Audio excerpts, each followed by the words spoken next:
ఓం శాంతి 1-4-2024 సాకార ఈశ్వరీయ మధుర మహావాక్యాలు.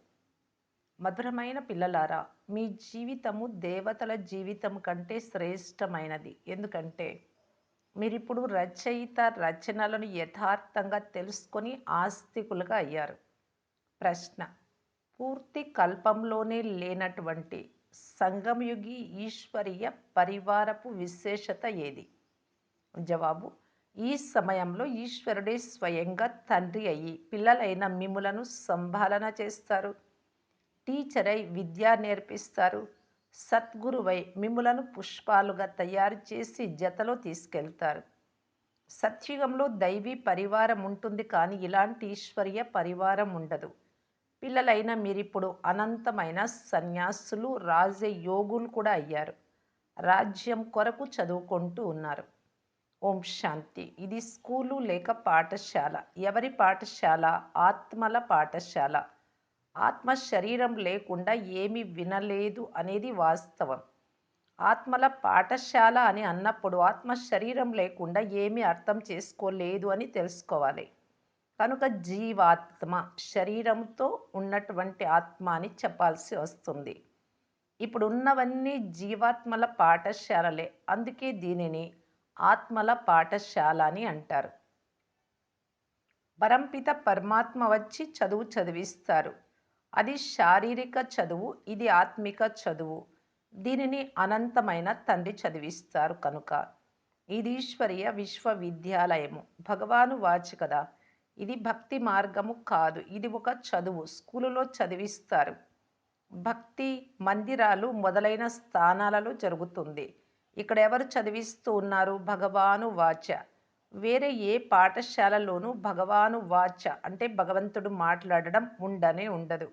కేవలం ఈ ఒక్క స్థానంలోనే భగవాను వాచ ఉంటుంది.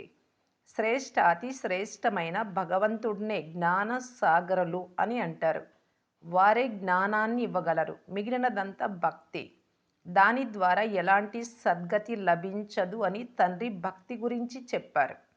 సర్వుల సద్గతి దాత ఒక్క పరమాత్మయే. వారే వచ్చి రాజయోగాన్ని నేర్పిస్తారు. ఆత్మ శరీరం ద్వారా వింటుంది. మిగిలిన ఏ జ్ఞానము మొదలైన వాటిలో భగవాను వాచ ఉండనే ఉండదు. భారతదేశంలోనే శివ జయంతిని కూడా ఆచరిస్తారు. భగవంతుడు నిరాకారి కదా, మరి శివ జయంతిని ఎలా ఆచరిస్తారు? ఎప్పుడు శరీరంలో ప్రవేశిస్తారో అప్పుడే జయంతిని ఆచరిస్తారు. తండ్రి చెప్తున్నారు, నేనైతే ఎప్పుడు గర్భంలో ప్రవేశించను, మీరంతా గర్భంలో ప్రవేశిస్తారు. 84 జన్మలు తీసుకుంటారు. అందరికంటే ఎక్కువ జన్మలు లక్ష్మీనారాయణలే తీసుకుంటారు. 84 జన్మలు తీసుకొని తర్వాత నల్లగా పల్లె పిల్లలుగా అవుతారు. లక్ష్మీనారాయణులు అని అనండి, లేక రాధాకృష్ణులు అని అనండి. రాధాకృష్ణులు బాల్యంలోని వారు. వారు స్వర్గంలో జన్మ తీసుకుంటారు. దానిని వైకుంఠము అని కూడా అంటారు. మొట్టమొదటి నంబర్ జన్మ ఇతడిదే. కనుక 84 జన్మలు కూడా ఇతడే తీసుకుంటాడు. బ్రహ్మ, శ్యామ్ మరియు సుందరం. సుందరం నుండి మరలా శ్యామ్, నల్లగా, అపవిత్రంగా. కృష్ణుడు అందరికీ ప్రియం అనిపిస్తాడు. కృష్ణుడి జన్మ క్రొత్త ప్రపంచంలో జరుగుతుంది. మళ్ళీ పునర్జన్మలు తీసుకుంటూ పాత ప్రపంచంలోకి వచ్చి చేరుకుంటాడు. అప్పుడు నల్లగా అవుతాడు. ఈ ఆటనే అలా ఉంది. భారతదేశం మొదట సతో ప్రధానంగా సుందరంగా ఉండేది. ఇప్పుడు నల్లగా అపవిత్రంగా అయిపోయింది. ఆత్మలందరూ నా సంతానమే అని తండ్రి చెప్తున్నారు. ఇప్పుడు అందరూ కామచితిపై కూర్చొని ఖాళీ నల్లగా అయిపోయారు. శివబాబా వచ్చి అందరినీ వాపస్ తీసుకెళ్తాను అంటున్నారు. ఈ సృష్టి చక్రమే అలా ఉంది. ఆ పుష్పాల తోట మళ్ళీ ముఖ్యమైనటువంటి ముళ్ళ అడవిగా ఇప్పుడు అయింది. పిల్లలైన మీరు ఎంత సుందరంగా విశ్వాధికారులుగా ఉండేవారు, ఇప్పుడు మళ్ళీ అలా అవుతున్నారని తండ్రి చెప్తున్నారు. ఈ లక్ష్మీనారాయణుడు విశ్వ అధికారులుగా ఉండేవారు. 84 జన్మలు అనుభవించి మళ్ళీ విశ్వ అధికారులుగా అవుతున్నారు. అనగా వీరి ఆత్మ ఇప్పుడు చదువుకుంటూ ఉంది. సత్యుగంలో అపారమైన సుఖం ఉంటుంది కనుక ఎప్పుడూ తండ్రిని స్మృతి చేయవలసిన అవసరమే ఉండదు అని మీకు తెలుసు. దుఃఖములో అందరూ స్మృతి చేస్తారు అని గాయనం కూడా ఉంది. ఎవరిని స్మరిస్తారు? తండ్రిని. ఇంతమందిని స్మరణ చేయరాదు. భక్తిలో ఎంతగా స్మరణ చేస్తారు ఎంతమంది దేవుళ్ళను. కానీ వారికి ఏమీ తెలియదు. కృష్ణుడు ఎప్పుడు వచ్చాడో, అతడు ఎవరో ఏమీ తెలియదు. కృష్ణుడికి, నారాయణుడికి గల భేదం కూడా తెలియదు. శివబాబా సర్వశ్రేష్టమైన వారు. తర్వాత వారి క్రింద బ్రహ్మ, విష్ణు, శంకరులు. వారిని దేవతలని అంటారు. మనుషులైతే అందరినీ భగవంతుడు అని అంటూ ఉంటారు. భగవంతుడు సర్వవ్యాపి అని అంటారు. ప్రతి ఒక్కరిలో మాయావి పంచవికారాలు సర్వవ్యాపిగా ఉన్నాయని తండ్రి చెప్తారు. సత్యుగంలో ఏ వికారము ఉండదు. ముక్తిధామంలో కూడా ఆత్మలు పవిత్రంగా ఉంటాయి. అపవిత్రతను మాటే ఉండదు. రచయిత అయిన తండ్రియే వచ్చి తమ పరిచయం ఇస్తారు. ఆది మధ్య అంత్యాల రహస్యాన్ని తెలియజేస్తారు. దీని ద్వారా మీరు ఆస్తికులుగా అవుతారు. మీరు ఒక్కసారి ఇప్పుడు మాత్రమే ఆస్తికులుగా అవుతారు. మీ ఈ జీవితము దేవతల కంటే ఉత్తమమైనది. మానవ జన్మ దుర్లభము అని గాయనం కూడా ఉంది. ఎప్పుడు పురుషోత్తమ సంగమయుగం వస్తుందో అప్పుడు జీవితం వజ్ర సమానంగా అవుతుంది. లక్ష్మీనారాయణల జీవితాన్ని వజ్ర సమానము అని అనరు. మీది వజ్ర సమానమైన జన్మ. మీరీశ్వరీయ సంతానం. వీరు లక్ష్మీనారాయణులు దైవీ సంతానం. ఇప్పుడు మేమీశ్వరీయ సంతానము. ఈశ్వరుడు మా తండ్రి. వారు మమ్ములను చదివిస్తూ ఉన్నారు. ఎందుకంటే వారు జ్ఞాన సాగరులు కదా. మాకు రాజయోగాన్ని నేర్పిస్తున్నారు అని అంటారు. ఈ జ్ఞానం ఒకేసారి పురుషోత్తమ సంగమ యుగంలో లభిస్తుంది. ఇది సర్వోన్నతమైన పురుషులుగా తయారయ్యే యుగం. దీనిని గురించి ప్రపంచానికి తెలియదు. అందరూ కుంభకర్ణుని అజ్ఞాన నిద్రలో నిద్రిస్తూ ఉన్నారు. అందరి వినాశనము సమీపంలోనే ఉంది. కనుక ఇప్పుడు పిల్లలు ఎవరితోనూ సంబంధాన్ని ఉంచుకోరాదు. అంతిమ సమయంలో ఎవరు స్త్రీని స్మృతి చేస్తారో అని అంటారు. అంతిమ సమయంలో శివబాబాను స్మరించినట్లయితే నారాయణుడి వంశంలో వస్తారు. ఈ మెట్ల చిత్రం చాలా బాగుంది. మనమే దేవతలు మళ్ళీ క్షత్రియులు మొదలైన వారిగా అవుతామని వ్రాయబడి ఉంది. ఈ సమయంలో ఇది రావణ రాజ్యం. ఇప్పుడు తమాది సనాతన దేవీ దేవత ధర్మాన్ని మరచి ఇతర ధర్మాలలో చిక్కుకొని ఉన్నారు. ఈ ప్రపంచమంతా లంకయే, అంతేకాని స్వర్ణిమ లంక అంటూ ఏదీ లేదు. మీరు మీకంటే ఎక్కువగా నన్ను నింద చేశారు. మీ కొరకు 84 లక్షల యోనులలో జన్మిస్తారు అని అంటారు. నన్నైతే కణ కణంలో ఉన్నాను అని అంటారు. అలాంటి అపకారులకు కూడా నేను ఉపకారం చేస్తాను. మీ దోషం ఏమీ లేదు. ఇది డ్రామా ఆట అని తండ్రి చెప్తున్నారు. సత్యుగం ఆది నుండి కలియుగ అంతిమం వరకు ఇది ఒక ఆట. ఇది మళ్ళీ తిరగాల్సిందే. దీనిని గురించి తండ్రి తప్ప వేరెవ్వరూ అర్థం చేయించలేరు. మీరంతా బ్రహ్మ కుమార్ కుమారీలు. బ్రాహ్మణులైన మీరు ఈశ్వరీయ సంతానం. మీరు ఈశ్వరీయ పరివారంలో కూర్చొని ఉన్నారు. సత్యుగంలో దైవీ పరివారం ఉంటుంది. ఈ ఈశ్వరీయ పరివారంలో తండ్రి మిమ్ములను సంభాలన చేస్తారు, చదివిస్తారు. అంతేకాక పుష్పాలుగా చేసి జతలో కూడా తీసుకెళ్తారు.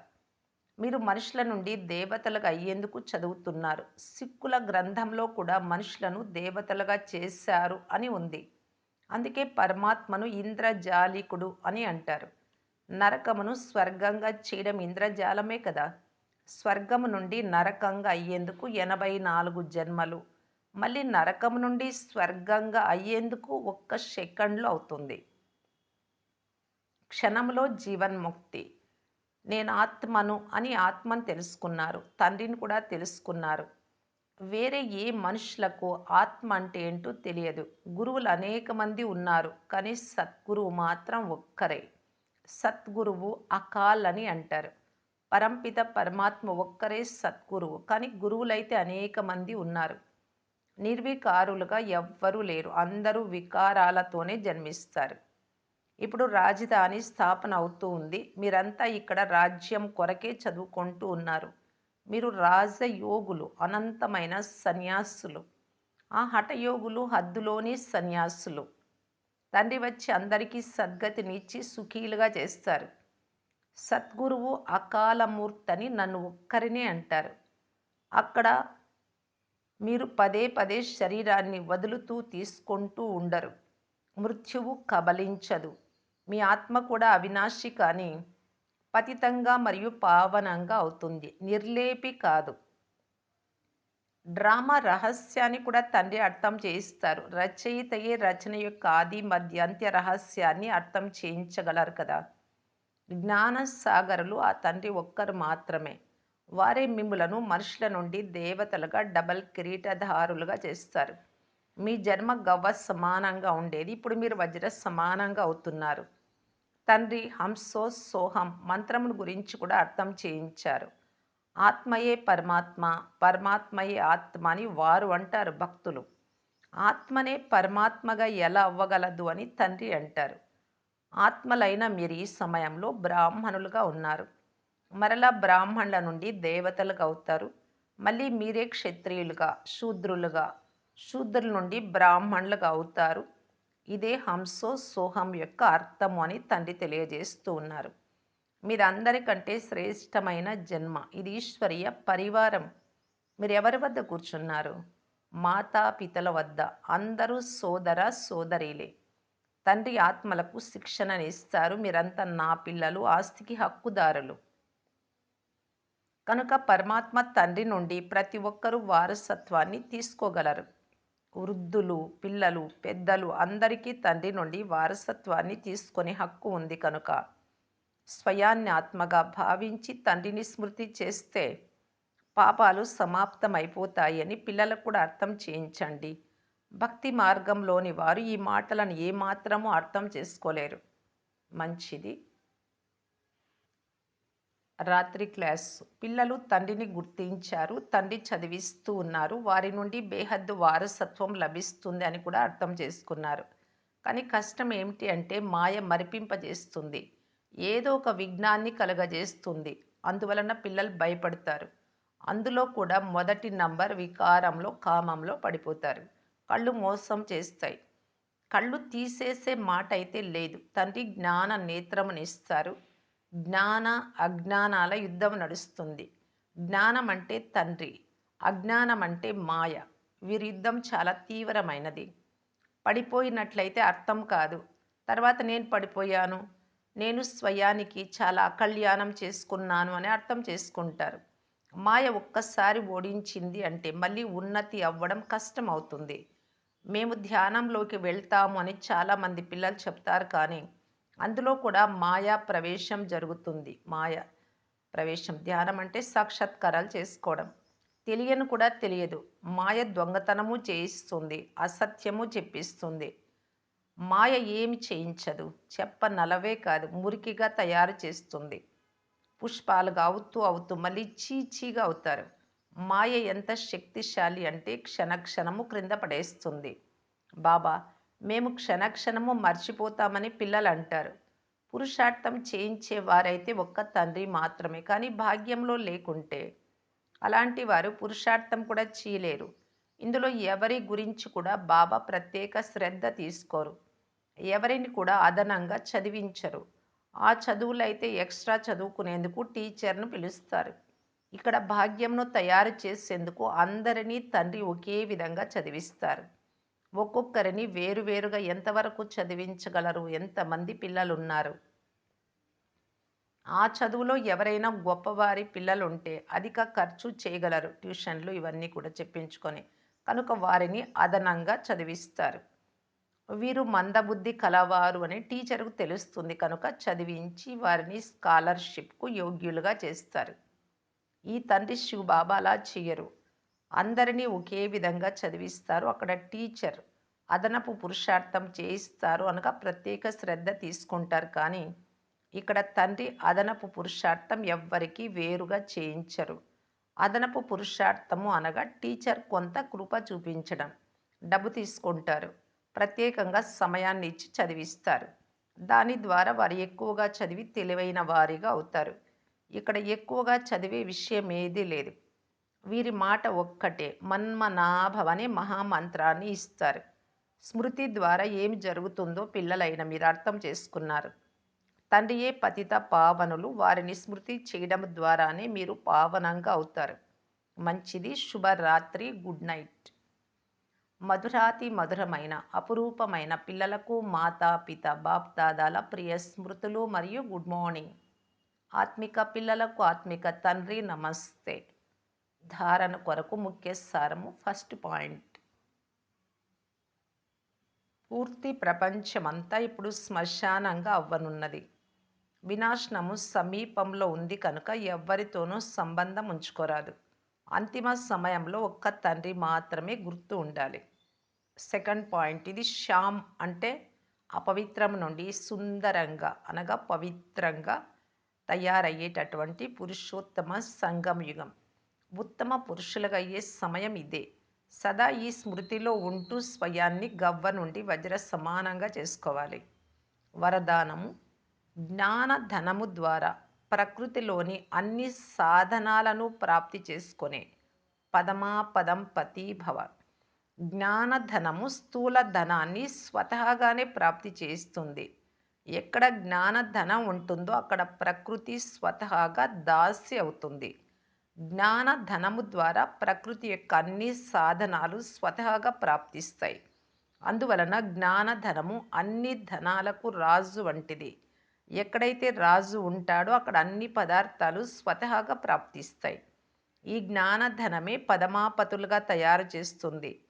పరమార్థము ఆత్మకు సంబంధించినటువంటి మరియు వ్యవహారం శరీరానికి సంబంధించినటువంటివి అన్నీ కూడా స్వతహాగా నెరవేరుతాయి. జ్ఞానధనంలో అనేక జన్మలకు రాజాది రాజులుగా చేసేటంత శక్తి ఉంది. స్లోగన్, నేను కల్పకల్పము విజయీ ఆత్మను. ఈ ఆత్మిక నశ సదా ఇమర్జ్గా ప్రత్యక్షంగా ఉంటే మాయా జీతులుగా అయిపోతారు. అవ్యక్త ఇషారా. పరమాత్మ ప్రత్యక్షత కొరకు పరస్పరంలో సంస్కార మిలనం యొక్క రాస్ చేస్తూ సంఘటనను శక్తిశాలిగా తయారు చేయటానికి బాప్దాదా తెలియజేస్తూ ఉన్నారు.